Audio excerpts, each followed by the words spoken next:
मेरे प्रिय छात्रों, मेरा नाम M.K. अंजना मूर्ति है। मैं 10वीं कक्षा के छात्रों के लिए पिछली कक्षा में बसंत की सच्चाई पाठ में इन विषयों के बारे में समझा रहा था कि बसंत किस तरह पंडित राजकिशोर को अपने पास सौदा करने के लिए प्रेरित करता है और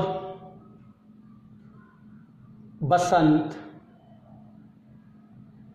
1 रुपये का नोट पाकर कहा जाता है। पंडित राजकिशोर से 1 रुपये का नोट पाकर बसंत कहा जाता है और बाद में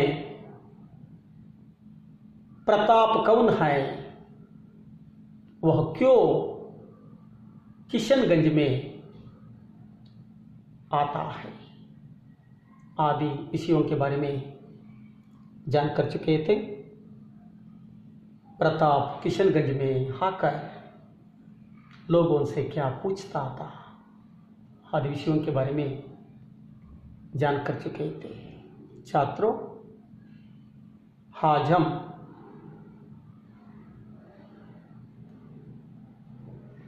बसंत पंडित राजकिशोर से 1 रुपये का नोट लेकर बुना लाने के लिए बाजार जाता है। बाद में बसंत के लिए 5 मिनट, 10 मिनट, 15 मिनट तक पंडित राजकिशोर इंतजार करते हैं। बाद में वह सोचते हैं कि यह कहाँ गया। इस तरह ये अपने घर जाते हैं।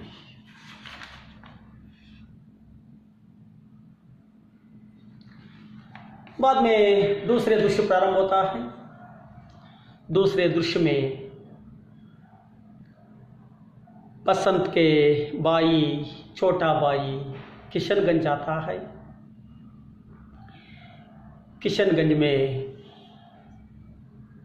वह आने वाले जाने वालों से, लोगों से पूछता है बसंत का, पंडित राजकिशोर का घर कहाँ है।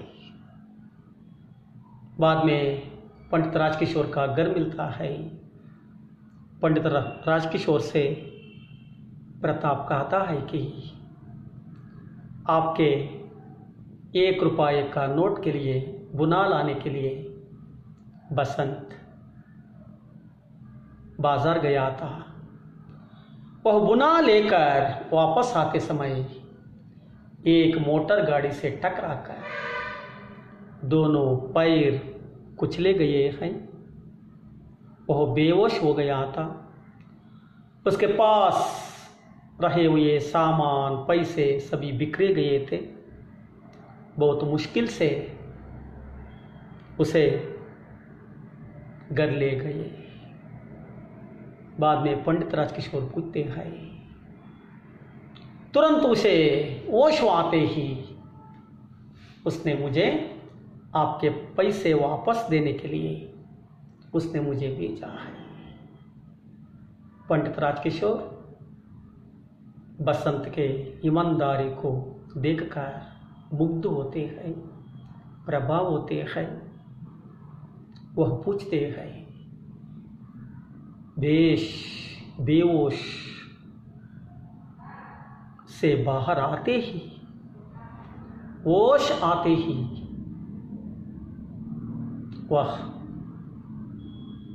तुम्हें मेरे पास भेजा है, मेरे पैसे वापस देने के लिए भेजा है, तो घर में कौन कौन है।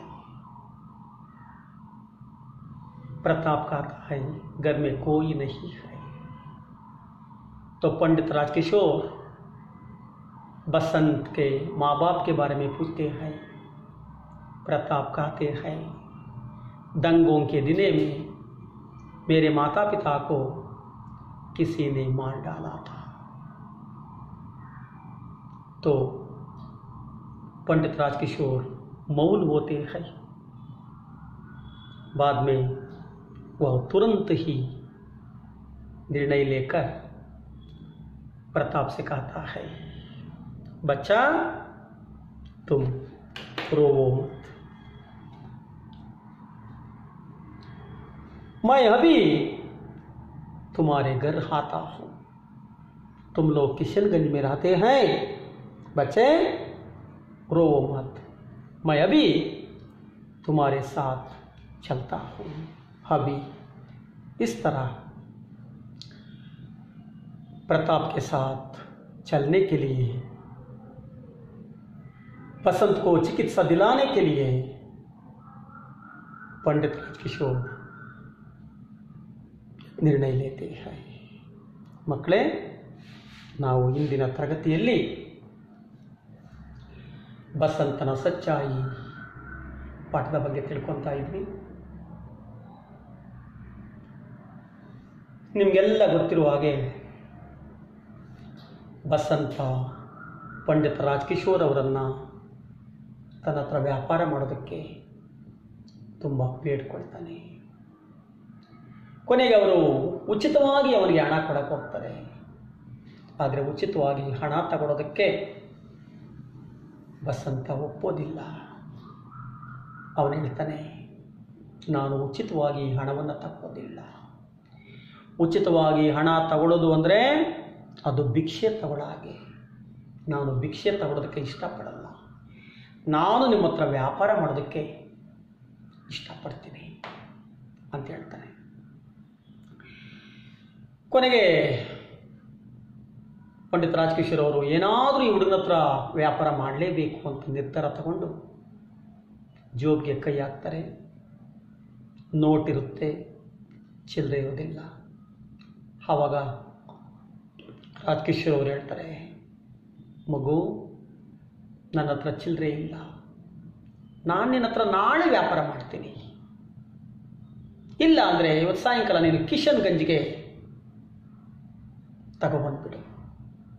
ಆದರೆ ಅಲ್ಲಿಗೂ ಬಸಂತ ಬಿಡೋದಿಲ್ಲ. ಅವನು ಹೇಳ್ತಾನೆ, ಇಲ್ಲ ಬಾಬಾಜಿಯವರೇ,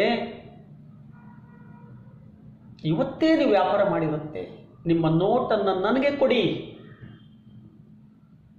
ನಾನು ಹೋಗಿ ಚಿಲ್ಲರೆ ತಗೊಬರ್ತೀನಿ, ಆಮೇಲೆ ನೀವು ವ್ಯಾಪಾರ ಮಾಡಿರುತ್ತೆ. ಈಗೋಗಿ ಬಂದ್ಬಿಡ್ತೀನಿ, ಕಣ್ಣು ಮುಚ್ಚಿ ಕಣ್ಣು ತೆಗೆಯೋದ್ರೊಳಗೆ ನಾನು ವಾಪಸ್ಸು ಚಿಲ್ಲರೆ ತಗೊಂಡು ಬಂದ್ಬಿಡ್ತೀನಿ ಅಂದಾಗ ವಿಧಿ ಇಲ್ಲದೆ ಪಂಡಿತ ರಾಜಕಿಶೋರ್ ಅವರು ₹1 ನೋಟನ್ನು ಕೊಡ್ತಾರೆ ಬಸಂತಗೆ. ಇವನು ಓಡುತ್ತಾನೆ.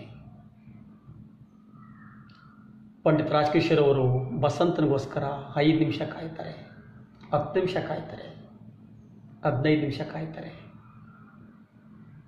ಪಂಡಿತ್ ಬಸಂತ ವಾಪಸ್ ಬರಲ್ಲ. ಕೊನೆಗೆ ಪಂಡಿತ ರಾಜಕಿಶೋರ್ ಅವರು, ಎಲ್ಲೋದ ಇವನು, ಯಾಕೆ ಬರಲಿಲ್ಲ, ಬಹುಶಃ ಬರಬೇಕಾಗಿದ್ರೆ ಇಷ್ಟೊತ್ತಿಗೆ ಬರ್ತಾ ಇದ್ದ, ಇನ್ನು ಬರೋದು ಕಾಣಲಿಲ್ಲ ಅಂದ್ಬಿಟ್ಟು ತಮ್ಮ ಮನೆಗೆ ಹೋಗ್ತಾರೆ. ಅಲ್ಲಿಗೆ ಮೊದಲನೇ ದೃಶ್ಯ ಮುಗಿಯುತ್ತೆ. ಎರಡನೇ ದೃಶ್ಯ ಪ್ರಾರಂಭ ಆಗುತ್ತೆ. ಎರಡನೇ ದೃಶ್ಯದಲ್ಲಿ ಸಾಯಂಕಾಲದ ಸಮಯ. ಒಂದು ಕಡೆ ಕಿಶನ್ಗಂಜ್ ಅಂತ ಬೋರ್ಡ್ ಹಾಕಿದ್ದಾರೆ. ಜನರು ತಮ್ಮ ತಮ್ಮ ಕೆಲಸಗಳನ್ನೆಲ್ಲ ಮುಗಿಸಿ ವಾಪಸ್ ಮನೆಗೆ ಹೋಗ್ತಾ ಇದ್ದಾರೆ. ಅಂತಹ ಸಮಯದಲ್ಲಿ ಒಬ್ಬ ಹುಡುಗ, ಕಾಲಲ್ಲಿ ಚಪ್ಪಲಿ ಇಲ್ಲ, ಹಳೆಯ ಹರಿದೋಗಿರೋ ಬಟ್ಟೆ ತೊಟ್ಕೊಂಡಿದ್ದಾನೆ. ಅಂಥ ಒಬ್ಬ ಹುಡುಗ ಯಾರು ತನಗೆ ಅಡ್ಡ ಸಿಗ್ತಾರೋ ದಾರಿಯಲ್ಲಿ ಅವ್ರನ್ನ ಏನೋ ಕೇಳ್ತಾ ಇದ್ದಾನೆ. ಇಲ್ಲಿ ಪಂಡಿತ್ ರಾಜಕಿಶೋರ್ ಅವ್ರ ಮನೆ ಎಲ್ಲಿದೆ? ಒಬ್ಬ ಹೇಳ್ತಾನೆ ನನಗೆ ಗೊತ್ತಿಲ್ಲ ಅಂತ. ಇನ್ನೊಬ್ರು ಹೇಳ್ತಾರೆ, ಪಂಡಿತ ರಾಜಕಿಶೋರ್ ಅವರು ಅಂದರೆ ಕಾರ್ಮಿಕರ ನಾಯಕನ, ಅದು ಅಲ್ಲಿ ನೀಲಿ ಪರ್ದೆ ಕಾಣ್ತಾ ಇದೆ, ಅದೇ ಮನೆಯವ್ರದು ಅಂದಾಗ ಪ್ರತಾಪ್ ಪಂಡಿತ ರಾಜಕಿಶೋರ್ ಅವರ ಮನೆ ಹತ್ರ ಹೋಗ್ತಾನೆ, ಕೂಗ್ತಾನೆ. ಯಾರಪ್ಪ ನೀನು ಅಂತ ಕೇಳಿದಾಗ ಪ್ರತಾಪ್ ಹೇಳ್ತಾನೆ, ನಮ್ಮ ಅಣ್ಣ ಬಸಂತ್ ನಿಮ್ಮ ಹತ್ರ ಒಂದು ಫಿಲ್ಟರ್ ಖರೀದಿ ಮಾಡಿದ್ದ ಇವತ್ತು ಮಧ್ಯಾಹ್ನ. ಹೌದೌದು ಮಾಡಿದ್ದ, ಚಿಲ್ಲರೆ ತರೋದಕ್ಕೆ ನಾನೇ ಅವನಿಗೆ ಹಣ ಕಳಿಸಿದ್ದೆ ಅಂದಾಗ ಪ್ರತಾಪ್ ಹೇಳ್ತಾನೆ ದುಃಖದ ಧ್ವನಿಯಲ್ಲಿ, ಅವನು ಚಿಲ್ಲರೆ ತಗೊಂಡು ನಮ್ಮಣ್ಣ ವಾಪಸ್ ಬರ್ತಾ ಇರಬೇಕಾದ್ರೆ ಒಂದು ಗಾಡಿ ಜೊತೆ ಆಕ್ಸಿಡೆಂಟ್ ಆಗಿ ಅವನ 2 ಕಾಲಿಗೂ ಪೆಟ್ಟಾಗಿದೆ. ಅವನು ಅಲ್ಲೇ ಪ್ರಜ್ಞೆಯನ್ನು ಕಳ್ಕೊಂಡಿದ್ದಾನೆ. ಅವನಲ್ಲಿರುವಂತಹ ವಸ್ತುಗಳು, ದುಡ್ಡು ಎಲ್ಲ ಚೆಲ್ಲಾಪಿಲ್ಲಿ ಆಗಿತ್ತು. ಅವನನ್ನು ಕಷ್ಟಪಟ್ಟು ಮನೆಗೆ ಕರ್ಕೊಂಡ್ಬಂದಿದ್ದೀವಿ. ಅವನಿಗೆ ಪ್ರಜ್ಞೆ ಬಂದಿದ್ದ ತಕ್ಷಣ ನನ್ನನ್ನು ಕರೆದು ನೀನು ಕಿಶನ್ಗಂಜ್ ಊರೊಳಕ್ಕೆ ಹೋಗಿ ಪಂಡಿತ್ ರಾಜಕಿಶೋರ್ ಅವರಿಗೆ ನಾನು ಹಣ ಕೊಡಬೇಕು, ಅವರಿಗೆ ಕೊಟ್ಟು ಬಂದುಬಿಡು ಅಂತ ಹೇಳ್ದ. ತಗೊಬಂದಿದ್ದೀನಿ ಅಂದಾಗ ಪಂಡಿತ್ ರಾಜಕಿಶೋರ್ ಅವರಿಗೆ ಬಸಂತನ ಪ್ರಾಮಾಣಿಕತೆಯ ಬಗ್ಗೆ ಹೆಮ್ಮೆ ಆಯಿತು. ಅವರಿಗೆ ಏನು ಮಾತಾಡಬೇಕೋ ಗೊತ್ತಾಗಲಿಲ್ಲ. ಆಕ್ಸಿಡೆಂಟ್ ಆದರು, ಕಾಲುಗಳಿಗೆ ಪೆಟ್ಟಾಗಿದ್ದರು, ಪ್ರಜ್ಞೆ ಹೊರಟೋಗಿದ್ದರು. ಪ್ರಜ್ಞೆ ಬಂದಿದ್ದ ತಕ್ಷಣ ಪ್ರಾಮಾಣಿಕತೆಯ ಬಗ್ಗೆ, ಕೊಡಬೇಕಾದಂತಹ ಸಾಲದ ಬಗ್ಗೆ, ಹಣದ ಬಗ್ಗೆ ಯೋಚನೆ ಮಾಡಿದ್ದಾನೆ. ಅಂದರೆ ಎಷ್ಟೊಂದು ಪ್ರಾಮಾಣಿಕ ಹುಡುಗ ಇರಬೇಕು ಅಂದ್ಬಿಟ್ಟು ಮಾತೇ ಹೊರಡಲಿಲ್ಲ. ಆಮೇಲೆ ಪಂಡಿತ್ ರಾಜಕಿಶೋರ್ ಅವರು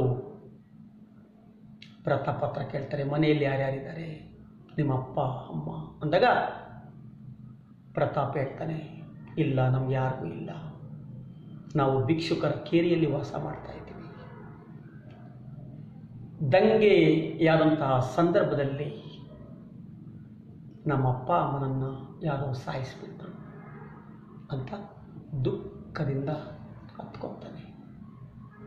ಪಂಡಿತ ರಾಜಕಿಶೋರ್ ಅವರಿಗೆ ಮತ್ತೆ ಮಾತೇ ಹೊರಡಲಿಲ್ಲ ಅವರ ಕಥೆಯನ್ನು ಕೇಳಿ. ಕೊನೆಗೆ, ಮಗು ನೀನು ಹೇಳಬೇಡ, ನಾವು ನಿನ್ನ ಜೊತೆ ಬರ್ತೀವಿ, ನಡಿ ಹೋಗೋಣ ಅಂತ ಪಂಡಿತ ರಾಜಕಿಶೋರ್ ಅವರು ಪ್ರತಾಪನ ಜೊತೆಯಲ್ಲಿ बसंतನ ಮನೆಗೆ ಹೋಗೋದಕ್ಕೆ ಸಿದ್ಧರಾಗ್ತಾರೆ। वहाँ तक पाठ हुआ था। इसके बाद क्या होता है आज पाठ में, आज के पाठ में हम जान करेंगे बच्चों।